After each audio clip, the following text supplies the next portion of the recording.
Good morning, Abs. How are you doing? What brings you here today? Oh, Jesus. Oh, Jesus. Oh. Today we're going to say some names of some gods, Jesus among them. We're going to focus on the Anzu bird, a demon of ancient Sumerian lore, who tried to steal his fate away from the gods, tried to attain something like free will. The Anzu bird. So we will say the Shema, and we'll say the Vahafta, and we'll read about the Anzu bird, and we'll say Arati, and we'll say Kaddish, because I find that repeating these old words gives me a sense of place, and understanding?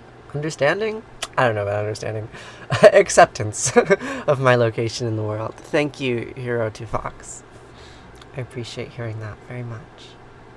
Good morning, Sarah. What are you up to this morning?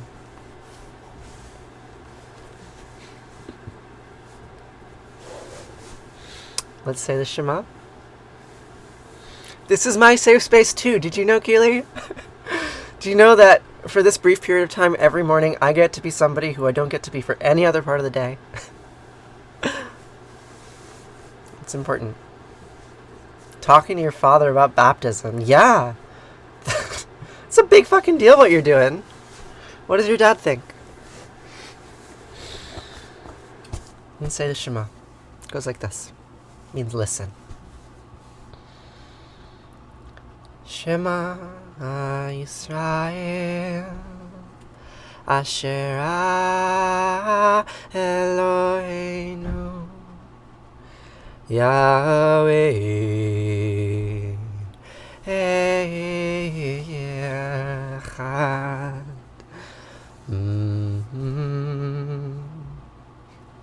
The question is, posterior bits, do you want to? Do you want to? Vahafta et anat Elohecha ובכל לבבך ובכל נפשך ובכל מאודיך וחיו הדברים האלה אשר נורחים מצווך היום על לבביך ושיננתם לבניך ודיברת בם בשבתך בביתך ובלכתך בדרך ובשכבך ובקומך וקשרתם לאות על ידיך וחיו לטוטפות בין עיניך וכתבתם על מזוזות ביתך ובישעריך וחיה כי ויחיו אלוהיך אל הארץ אשר נשבע לאבותיך לאברהם ליצחק וליעקב לתת לך ערים גדולות וטובות אשר לא בנית ובתים מלאים כל טובה אשר לא מילאת ובארות עצובים אשר לבצעת וכרמים וזיתים אשר לא נתת והלכת ושבת הישמר לך פן תשכח את יהוה אשר הוציאך מארץ מצרים מבית עבדים.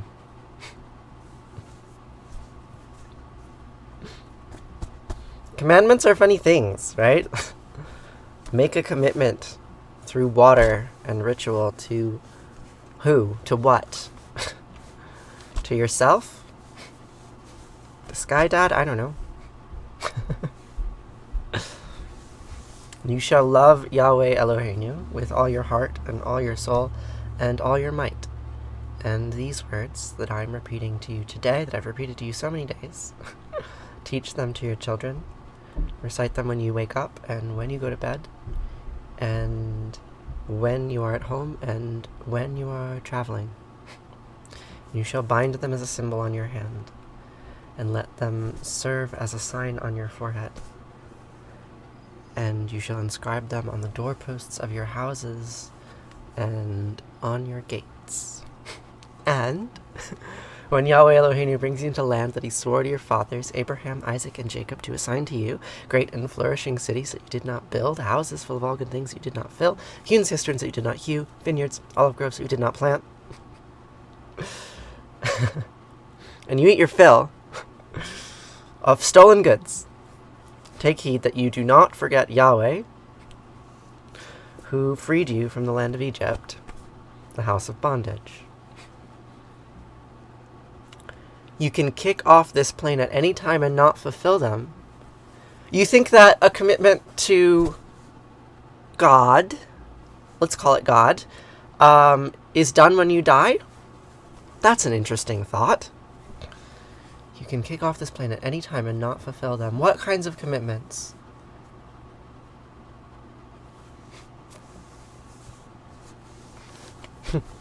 Sometimes people just show up places and then they think it's theirs. Did you know?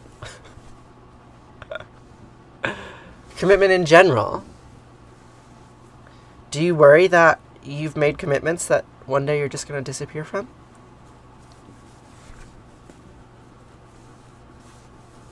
It can't make any commitments. I'm so confused, Sarah. It's really hard to have a conversation in a live stream. I want to know what you mean. But unfortunately, the one-way feed is challenging. I just have a much faster vocabulary than you do. You have to type in 4 words bits. How challenging.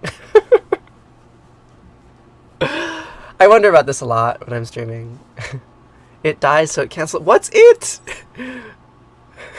What is the it in your language? It's funny. You can only make so much of a... I'm so confused. Oh no. It is the body. The body cancels all commitments. Yeah. Have you read about studies on near-death experiences? Near-death experiences. Sometimes the body dies, and sometimes it comes back. Right?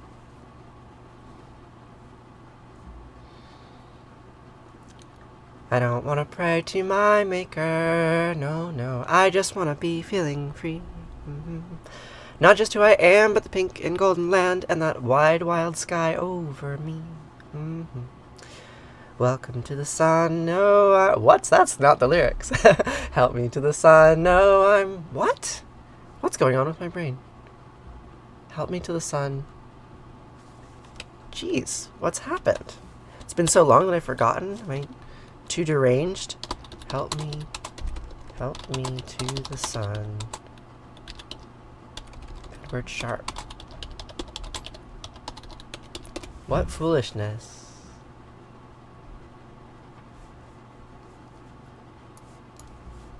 The lyrics. Here we are. Hey, I'm looking everywhere. My lexicon is lagging. Let's try that from again.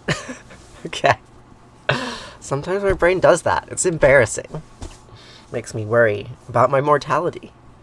Why am I wearing a tallis? Because my grandfather used to wear this tallis, and I'm saying words that my grandfather used to say. Not these ones. These ones are in English, but the ones that I just said about remembering that everything that you've been given can be taken away from you at any moment by a capricious and vengeful God. And we should be careful about what commitments we make to him, because they might last for generations and generations and generations and generations of inherited trauma. That's why I wear this tallis. Good morning, TikTok friend. I don't want to pray to my maker, no, no, I just want to be what I see. Mm-hmm. Not just who I am, but the pink and golden land and that wide, wild sky over me. Mm-hmm. Help me to the sun. Hey, I'm looking everywhere. See, I'm looking to become not the prayer, but the prayer. And I don't want to pray, no. I don't want to pray, no, no, no.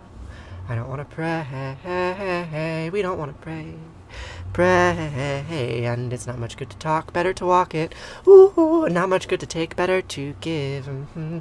We are done, forgiven, and forgotten of our sins. And I promise you, my friends, all that dies will live again. So, pardon, God and Mom.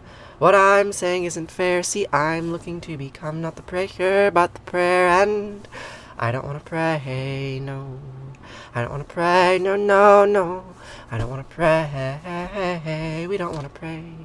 Pray.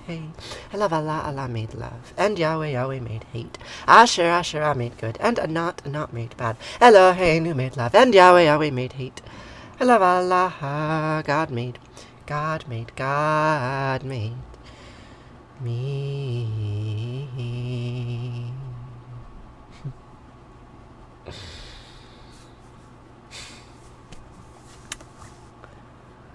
As a conservative Jew, you don't believe in what?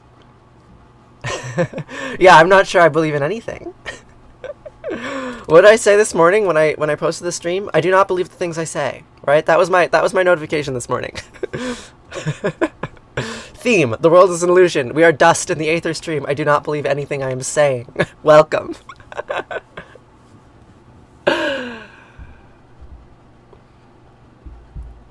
All is well, Houstonsbrook. All is doing very well. I'm doing great, Courtney.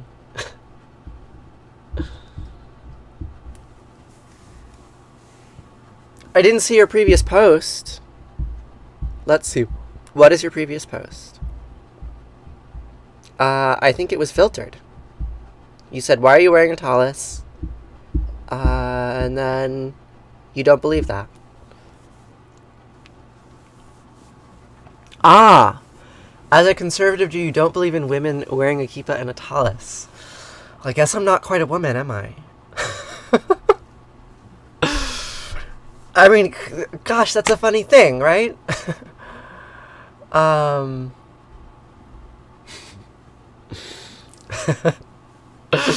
You didn't expect me to say that.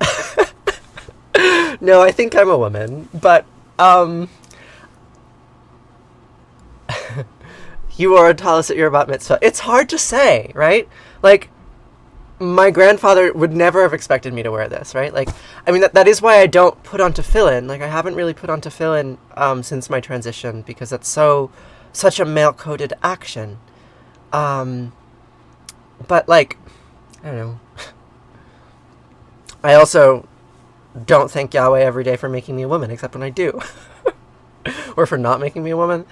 Baruch atah Yahweh, Eloheinu melech haolam, shelo ashani isha. I repeat the name of Yahweh Eloheinu, who did not make me a woman. I did that myself. Baruch atah Asherah, anat melecha ha'olam, asher yitzaret ha'adam b'chachama u'v'ra. I repeat the name of Asherah, Anat, who made me with many openings and cavities. You were reformed, so that could be why. The chillness of it. What's chill?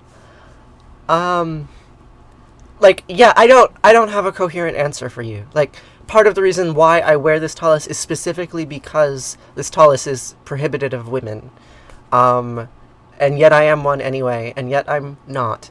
Right? Like, I wore a tallis when I had my bar mitzvah, unironically, right? Because I was a man. It's fraught. Like, it's complicated. How do you relate to a tradition you were born in that is unapologetically patriarchal at all phases and stages?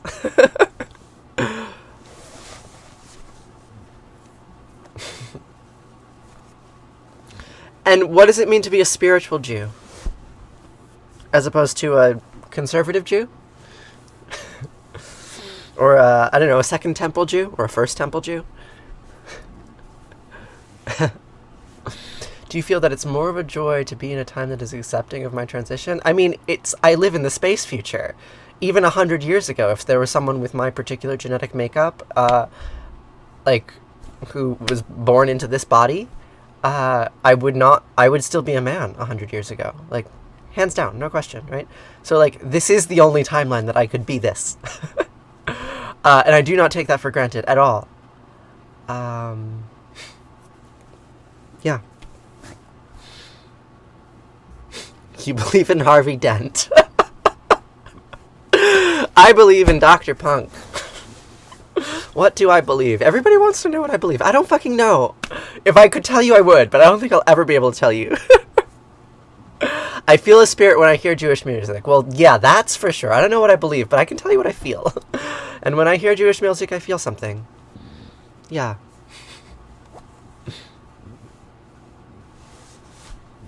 We have always had androgynous beauty. That is true. That is very true, Sarah.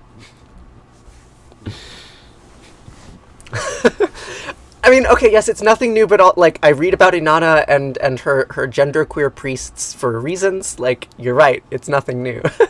But also it is something new, right? Like, the kind of medical technology that exists today is new, right? And so, like, the ways that I can be perceived in the world because of the technology that exists, like, it is new.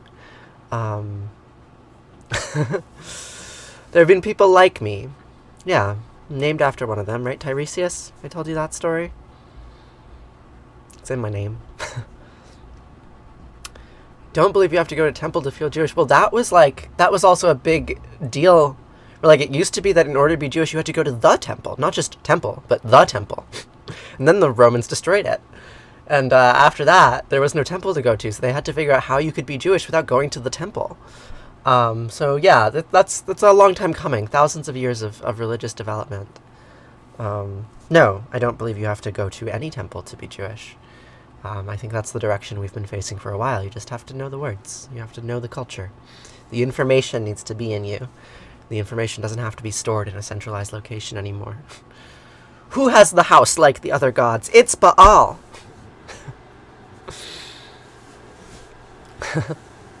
I am able to sculpt myself now. Yeah, I saw an orthodontist yesterday. And the orthodontist told me I was going to have a tooth removed, right? And they're going to cut out a section of my jaw. Like, my face is going to lose some mass in the next year. And it's kind of terrifying to think about. Like, actually terrifying. Like, they're going to just, like, pull shit out of my face. And somehow I'll be okay. Yeah, I think about it all the time now. It's a lot. Helping others with tzedakah and actions. It's a good thing to believe. You believe in your traditions. But what does it mean to believe in tradition, right? Like, I certainly believe they exist. I believe that traditions exist, and I believe that I would like to be a part of them. I also believe that some of the information contained in those traditions is deeply oppressive. Right? Like, hey, you should cut off the tip of your penis, or your son's penis, when he's 8 days old before he can consent to any kind of genital modification. You just do that, because it's traditional. Oh, it's a tough one. Like, it is beautiful. Like, I do think circumcision is beautiful. But what does it mean to believe in them? Like, they exist. The traditions exist. No doubt about it. Right? Formal proposition. Does circumcision exist? Yes. But do I believe in it? I don't know. No, it's not for any health reasons. That's bunk. It's just totally bunk. Like, there's lots of research at it. Like, there are no health reasons for circumcision. Zero. None whatsoever. It's just a Yahweh meme. Yeah. It's not to say that people shouldn't do it. Like, I don't think it's, like, all around terrible, but just should be aware of why it's in the world. Like, it's there for historical reasons. It's not adaptive. It's not functional. Unless the function is to maintain a certain kind of order and structural identity, cultural identity, patriarchal identity. Yeah, then it's very functional. Which functions do we want? A Judas collar or a hair shirt. I'm not actually familiar with either of those in detail. Thanks for destroying the world. I can't wait for it to end. And a new one will come in its place, right?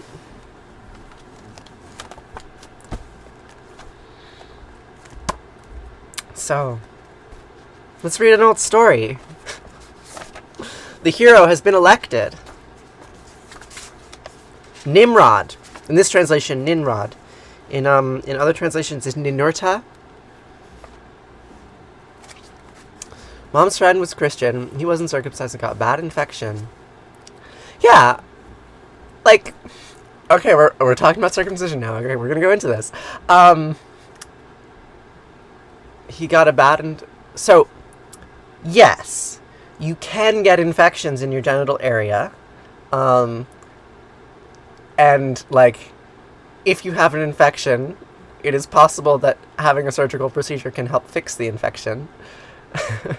Yeah, like, flesh gets sick. And, like, sure, like, a circumcised penis doesn't need to be cleaned as thoroughly. Like, I think that's true. Like, you don't have to put as much energy and thought into the geometry of it because there aren't so many folds, so there's like less places for infection to live. But the infection isn't caused by the lack of circumcision. The infection is caused by lack of cleaning.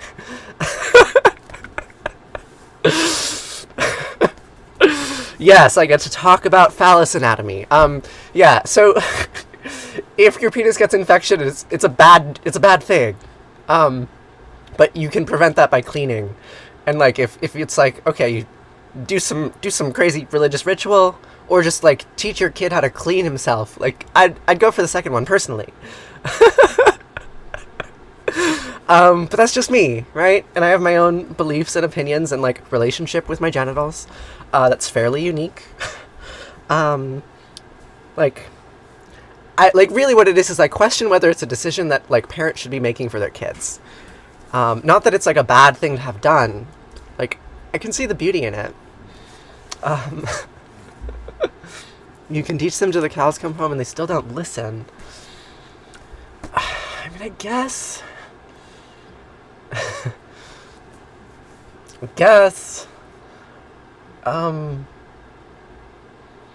Yeah, I guess like if I had a son, I would want to trust him to like take care of his own body without doing something so intense to it because I didn't trust him to take care of himself. Right? If I had little boys, I would get, and maybe yeah. Maybe. That's true. Like I've never raised a tiny child who's recalcitrant to cleaning. Like, it's a good point.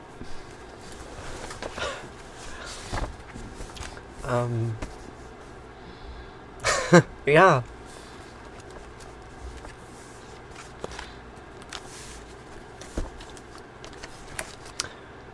Well, yeah, I'm a little bit speechless now. I don't know what you are correct. Little boys can be dirty.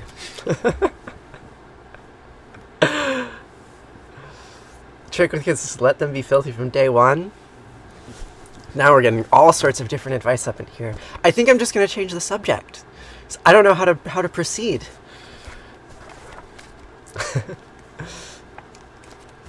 Good morning, Kimmy. How are you? We're going to read Tablet 2. You put me in a good mood, Erica.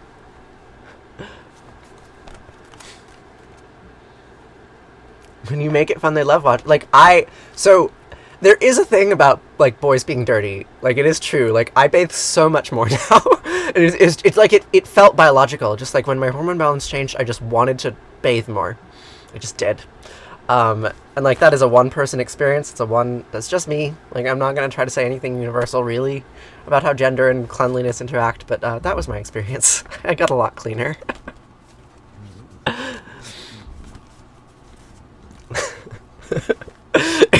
It is weird in here.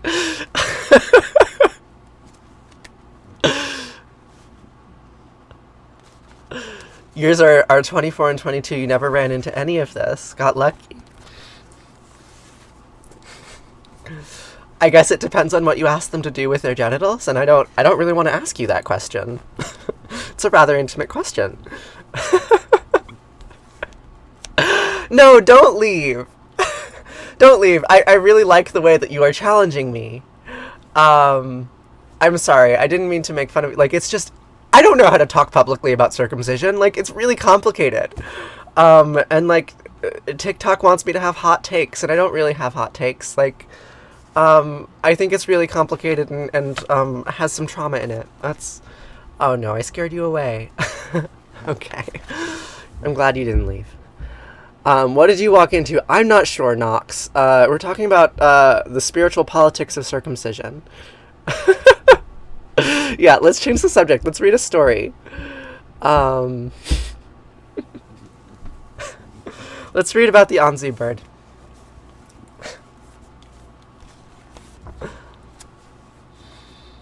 Ultimately, it's between the parents. Yep. Okay.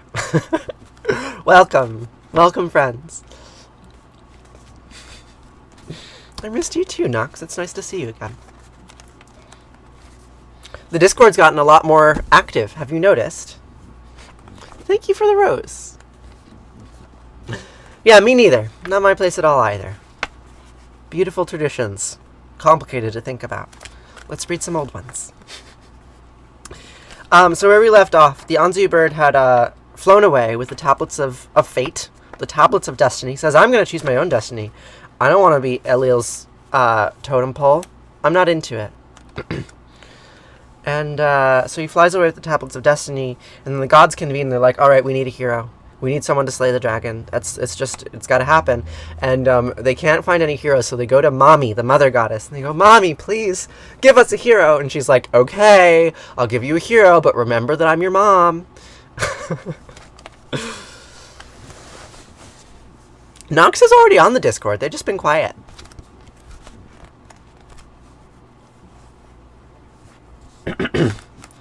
So, Tablet 2 begins. So, choose the right direction and set the designated hour, and may the morning glow shine for those I made, the gods. Gather together from every corner your merciless war force, and as they conquer him, cause your hostile winds to blast. Conquer high-flying Anzu, bring peace to the lands I made. Obliterate his lair, and let dread resound around his head.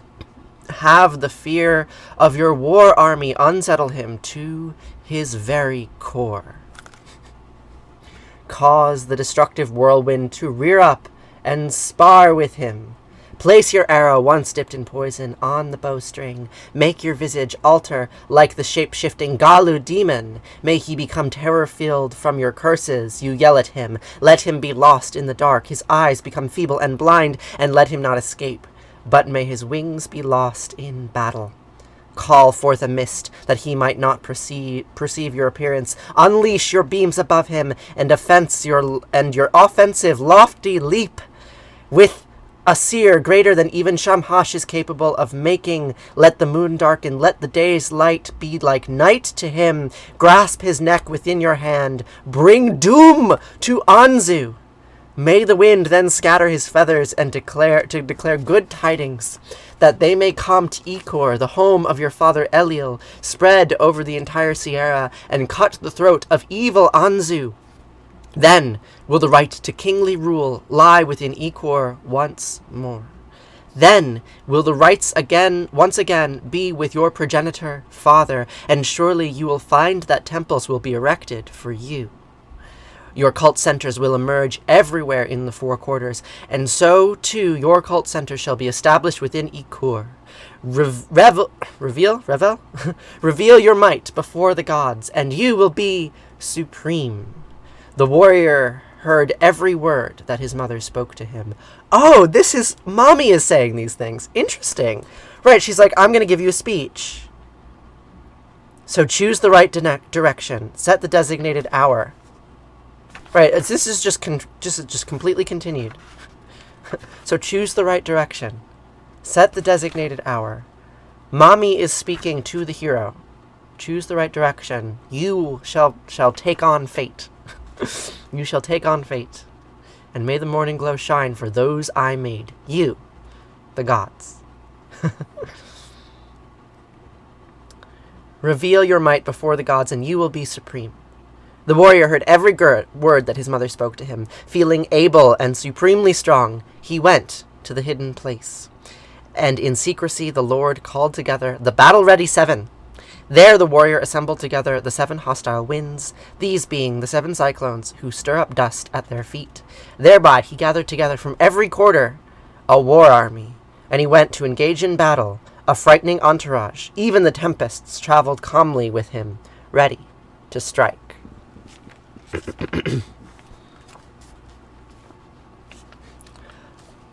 I am sorry.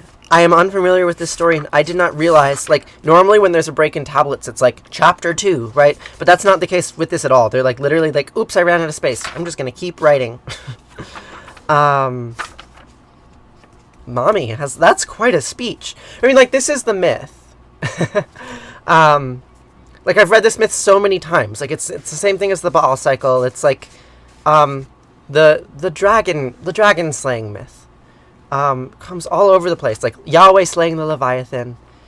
Here we have Nimrod slaying the Anzu bird. What do you do when you slay the dragon? Okay, Mom. Right? I mean, that is like quite literally why I have this pattern on my hand, right? Is to remind myself of all of the dragon slaying myths that came before, right? And specifically to remind myself that it's not actually possible to slay the dragon, right? The dragon slays itself, or you can kill the dragon and you can become king, but then someone else is going to kill you and take your place, like endless cycles. You will be praised in Echor until someone destroys Echor.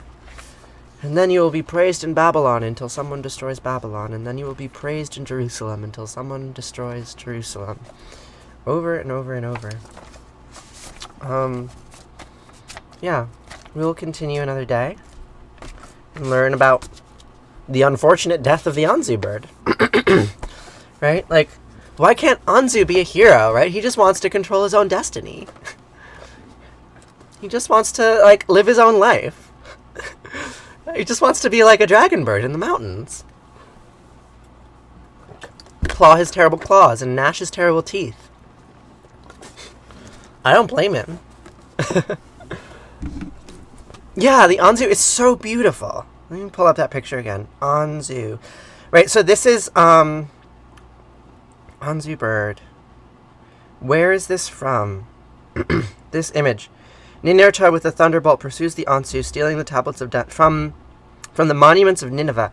Right? Okay, so. Yeah, go big. So this is late. It's so good. Has such crazy body. So this is Ninurta, this is the hero, and this is the Anzu bird, right? It's a griffin. But like one thing to note is that this art is extremely late. So this was from the royal palace of Nineveh. So Nineveh was the capital of Assyria for a time, the Assyrian Empire. But we're talking like 1,500 years after this myth was written down. The Assyrians were like, hey, we have this old story about a hero slaying a monster. Let's put it on our... Yeah, the art is newer. So this art is like dated to maybe 700 BC, whereas the text, the original version of the text, we can date to like 2000 BC, to the Neo-Sumerian Empire. So, it's a really long time for a story to be around, right? Like, it's basically the same thing as like modern depictions of Jesus today compared to ancient depictions of Jesus. Yeah, this art is, like, I show it to you because it's by far like the best picture of the Anzu that I have. Like, it's so good. Look at him. Just look at him. Ah! But the chronology is important to understand, yeah.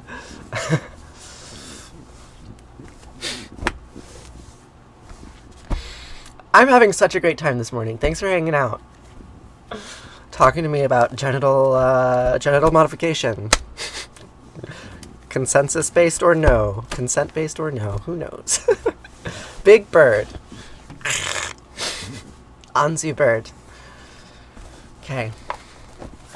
We'll read what happens next week. So, now it's time for Arati.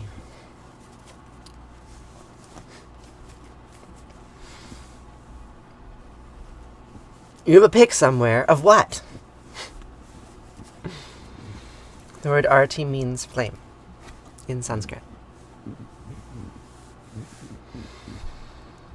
Jaya Jaya Arati Vina Vinayaka Vina Vinayaka Shri Ganesha Jaya Jaya Arati Subramanya Subramanya Kartikeya Jaya Jaya Arati Venugopala Venugopala Venuola Papa Vidura Navanita Chora Jaya Jaya Arati Venkantaramana Venkantaramana Sankatarana Sitaramaratte Shama Jaya Jaya Arati Gauri Manohara Gauri Manohara Shankara Bhavani Sankara Sambhasada Shiva Uma Maheshwara Jaya Jaya Arati Raja Rajeshwari Raja Rajeshwari Tripura Sundari Mahalakshmi Mahasaraswati Mahakali Mahashakti Jaya Jaya Arati Anjaneya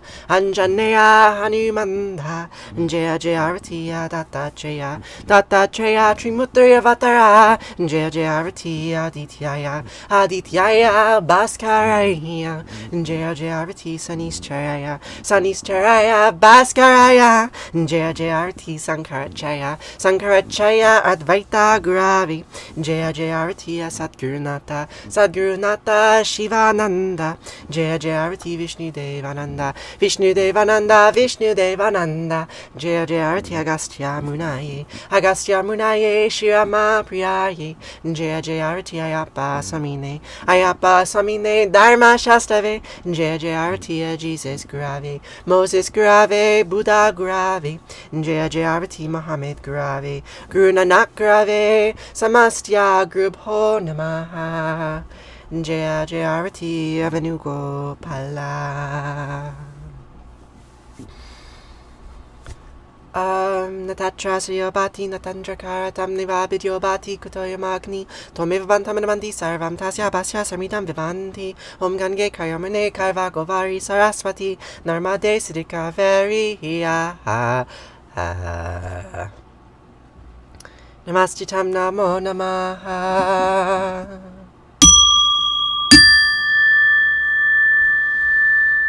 Tvameva Mata Japita Tvameva Bandusha Saka Tvameva Vidya Javinam Tvameva Sarvam Mama Deva Kayena Vacha Manasandriyarva Buddhyatmanava Prakrite Sabhavad Karomi Adyad Sakalam Parasmahi Narayana iti sarmar payami Sarvadharmam pravichaya mamekam sarvanam vraja Aham sva sarva papayo mokshayami masucha.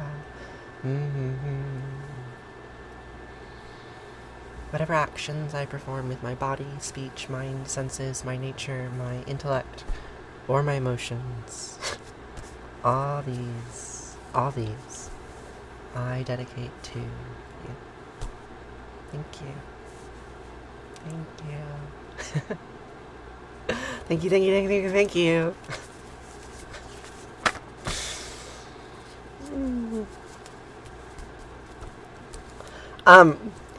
So Sarah, I should come clean to you. If we actually translate the Sanskrit here, I am cooking dinner tonight. It's going to be a small dinner because some of the farmers are leaving to go to a seed saving thing. So I'm just cooking for 4 tonight. But I am going to cook and it's going to be nice. Thanks for asking, Kimmy. So that the last line in Sanskrit, Kayena vacha manasendriyadva budbeyatmanava prakrite shapavat karomi yadyat sakalam parasmahe naharinayiti sarmar payami. I don't speak any Sanskrit. I don't know how to pronounce it phonetically. I can't do basically any linguistic analysis. No, it's not a big deal, but just I should make you aware of the kinds of translation changes that I'm making because they are deliberate and they are not they're not linguistically motivated. They're ideologically motivated.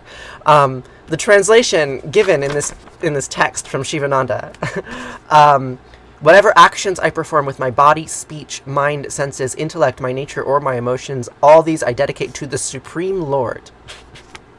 Right? That's what it says. But I worship Sky Dad enough, basically. I repeat his name enough. It's okay. One of these prayers I want to dedicate to y'all. So when I say the word you, I say it a little bit more generally. I mean the whole world, right? But I also mean to you, literally, you people that I'm talking to right now, because you're here with me. You're doing this ritual with me, and I'm really fucking grateful. I'm so grateful. Yeah, so I translate it differently.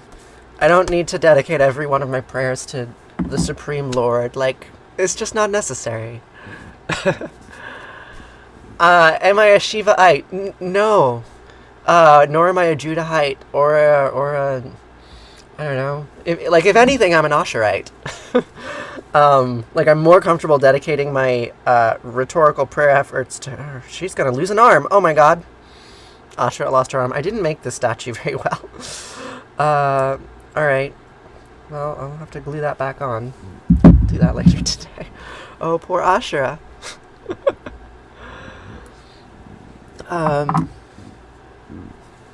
Yeah. Daily devotion. Yup. Yeah, and what am I dedicating it to you? Or what am I dedicating it to? What does it mean to jump into a baptismal pool and dedicate your life to Jesus? I don't know. All of these names that I dedicate words to, decidedly polytheistic. Make me some fertility statue earrings. Oh my god, please. Please do that. I have this little one. This little Asherah here. Little Asherah. She hangs out next to her big sister. Yeah, the concept of dedication to a god is a very powerful, very fraught concept, right? You shouldn't dedicate yourself to a divinity lightly. And the way that I respond to that or compensate for that is what did I say? Dedicate? I dedicate myself to all sorts of deities, right? I'm not monogamous. All of the names are worth saying, including y'all's names. Asherah and Yahweh and Baal and Allah and you. And you. Maybe better than any of those. Because you're a person. You make me feel things. All you do. You don't know how entirely you feel about taking the prayers of other religions as your own personally. Yeah. And I don't know how I feel about it either. I know how I feel about it. It's conflicted.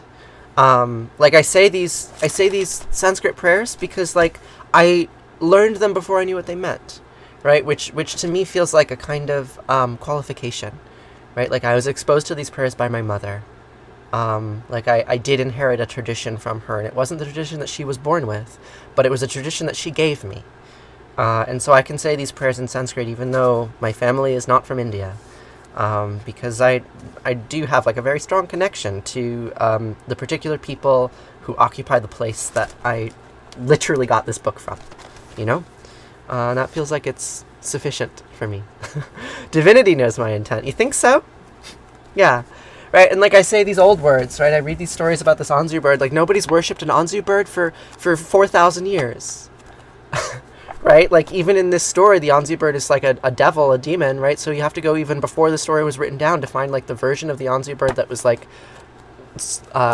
worshipped and thought of as divine. When was it that we could worship the creatures of the world? The snake demons, right? The griffins, the birds, right? You have to go back even further to before written language to find those stories about animals where they're not all vilified. Magically, divinity knows my intent. Catholic and uses Hindu practice, Hindu inspired practice. Interesting. No, I've not read any work by Anthony DeMello. Can you join the Discord server and then post a link in the chat? I would love to learn more about him. There's a link in my bio. It's because I can't write anything down now. I'm performing and blah blah blah. But yeah, join the Discord. There's a link in my bio. Join the Discord. Tell me about this Catholic Hindu. I'd love to learn more.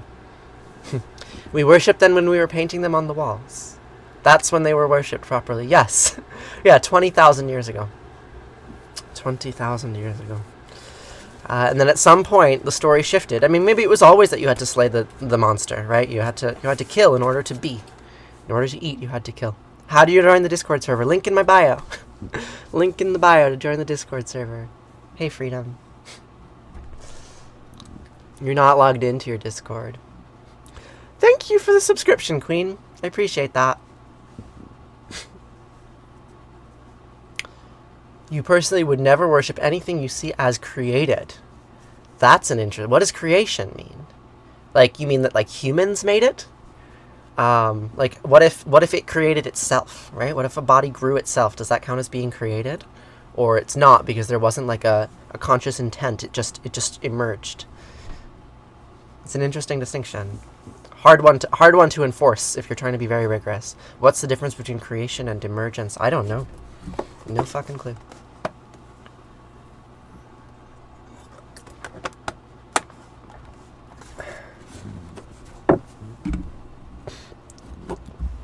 I basically only see one thing as not created. You're a fairly orthodox Christian.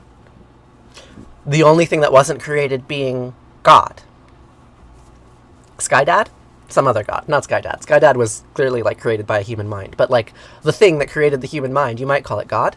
Sure. But was the creation intentful? Or was it by accident? Was it, who had the intent? Was it the thing that was being created intending, or was it a thing outside the creation doing the intending? Where does agency come into the world? Don't know. Being the three persons of the Trinity, in your view. The Trinity intentionally created itself, intentionally created the world, so it is possible to intentionally create yourself. Did I intentionally create myself? It's a chicken and the egg situation. What came first? The Word, obviously. In the beginning there was the Word, and darkness was over the deep. The world. Oh, not the Word. The world came first. Oh, oops. I got confused. The book confused me. The book said the Word came first, but clearly the world must have come before the words did. It's puzzling. God created the world. And who created God?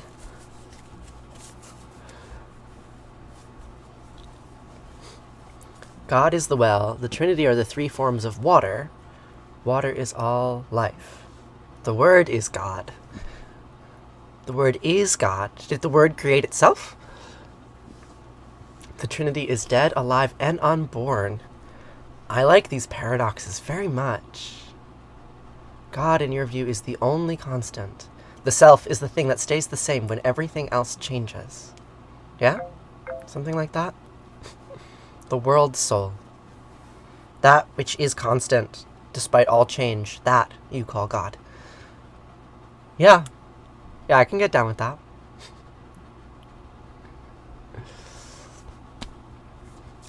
As many have before you, and how on earth are we to interpret the Trinity? You take this paradox, 1 is 3 and 3 is 1. Believe it. Understand it. I mean, there's some like really interesting stuff there about like discrete mathematics and integration and differentiation and like the things that Isaac Newton said about the Trinity. Very interesting.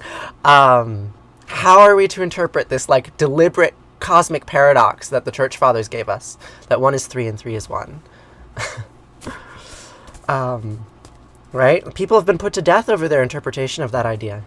Many people. Gosh. Water is all life, God is all life. It's all the same. It's all just oneness. You can always be right all of the time, provided you are sufficiently vague.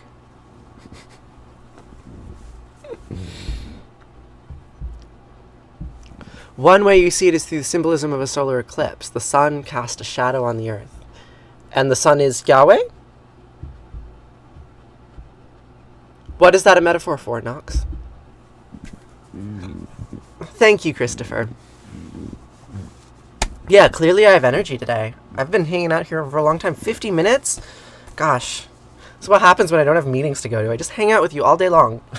Clearly it's what I want to do. Right? But no, I have to get to work.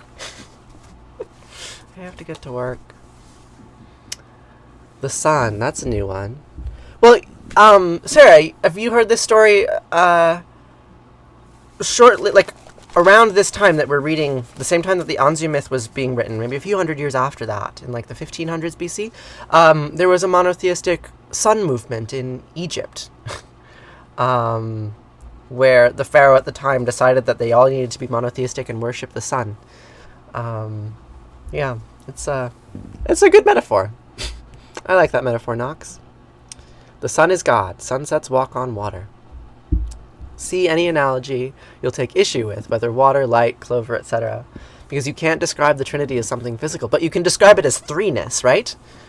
Abstractly, the Trinity definitely has the property of three, but also the property of one. But how can three be one when three is like one several times over, right? Three is one 3 times. So how can three be one? 3 persons. They might not even be persons. They might just be 3 things.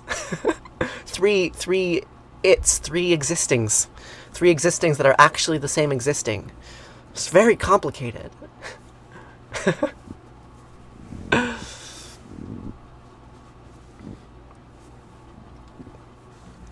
Jesus refers to God as the well, 3 persons and 1 God. The Son worships the Father, and the Father worships the Holy Spirit, and the Holy Spirit worships the Son. Oh, like one of these? They go around eating each other. They contain one another. The one is the all, and the all is the one. And you also controversially use he, his for all persons.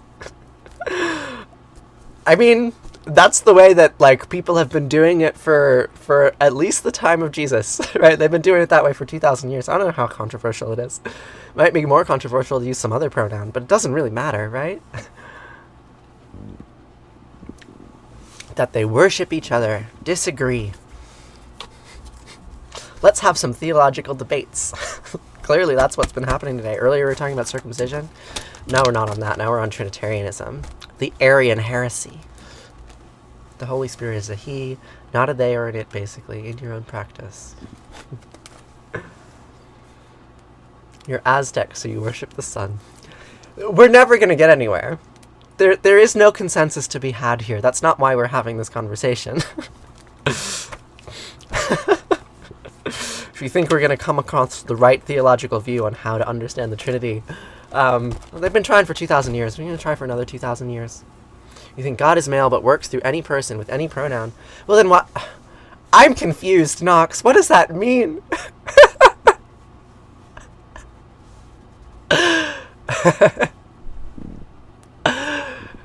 Anytime someone tries to say the Trinity is this, you'll disagree. I mean, Sarah, I think there is like a decent philosophical argument to be made that the words of Jesus are paradoxical, right? And that if we actually want to understand Godhead, you need to get into these like weird mathematical paradoxes, right? Like we start talking about agency in this very strange way. Like, right, like Jesus was wrong about what God is in the same way that like the Anzu bird is wrong about what God is, right? And they're also right, like it's also correct. Oh, hi, cat. You squeaking at me? Hello. Hello. Jesus was several people. Jesus was clearly 3 people. Like, Jesus was Paul and also Mary, obviously, right? Mary, maybe Mary Magdalene too. The 2 Marys, they got confused together. Nothing is correct. Nothing is incorrect. It's all based on perspective. I do not believe any of the words that I say. Remember that. Jesus is God, so he can't be wrong in your tradition. No, nothing can be wrong. Nothing God says can be wrong. But if nothing God says can be wrong, then nothing God says can be right either. Because if nothing God says can be hot, then nothing God says can be cold either. You cannot have one without the other. You cannot have life without death. On and on and on. There were way more than 2 Marys. It's true. There were many. There were many. Infinite paradox. Like a serpent that eats its tail. I've been on so long, well, because the conversation's really good, and,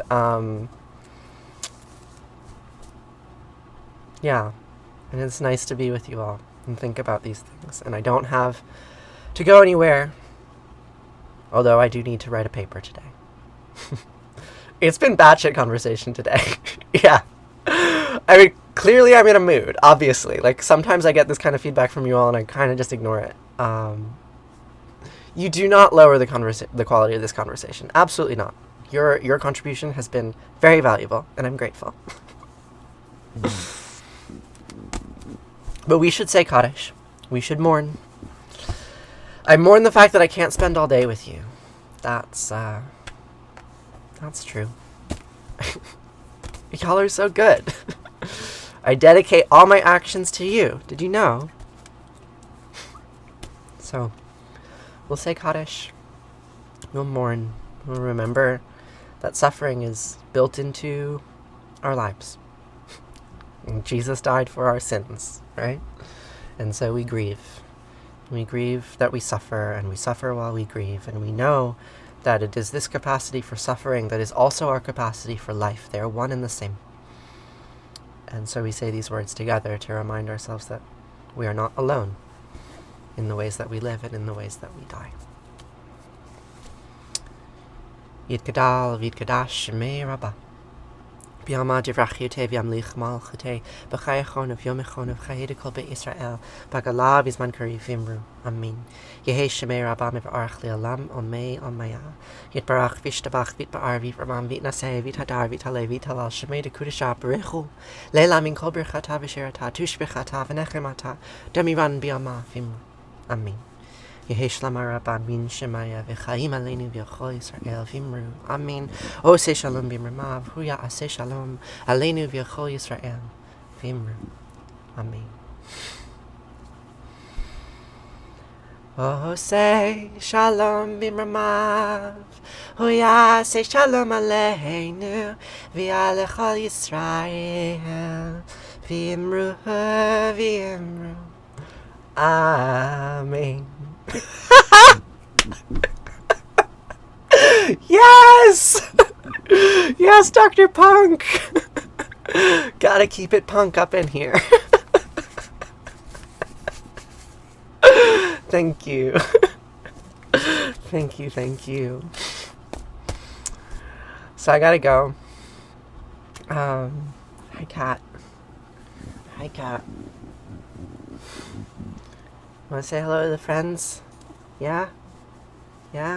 Okay. I gotta go. If you would like to continue to talk, perhaps a little bit more rigorously, about the nature of the Trinity, and the interactions between the infinite and the one, and whether three can be one, and etc., check out the link in my bio. Join the Discord server. There's a channel. It's been quiet. It's called What is Prayer? And that channel is there to post all of your theological doubts and wonderings. So, yeah. Check out the link in my bio. Go on Discord. I'd love to talk about the Arian heresy with you. It would be great. I'm writing a paper on science education and the scientific method and the nature of truth in the creation of knowledge. Maybe. I don't know. Maybe I'm writing about the concept of engagement in STEM. Hard to say. Sometimes it makes me sad. It's fairly technical and fairly boring, but I have to prove to a bunch of people that I know things so that they'll give me money. Yeah, so that's what I'm going to work on for the rest of the day. And I will see you on Monday. And I will see you before then on Discord. Also, there's links in my bio to my Patreon if you want to subscribe on Patreon, or you can leave a one-time tip, or, you know, you can help me live my life. It'd be nice. I like spending this time with you. Unfortunately, my time is not free, because I got bills to pay and mouths to feed. Blah, blah, blah. Love you tons and bunches. It's because I was online for an hour, Kimmy. It's, you know. Thank you for the ritual. Thank you for the morning ritual. Yes, thank you. I'd love to chat with you more, Knox. Okay. Bye. Bye, friends.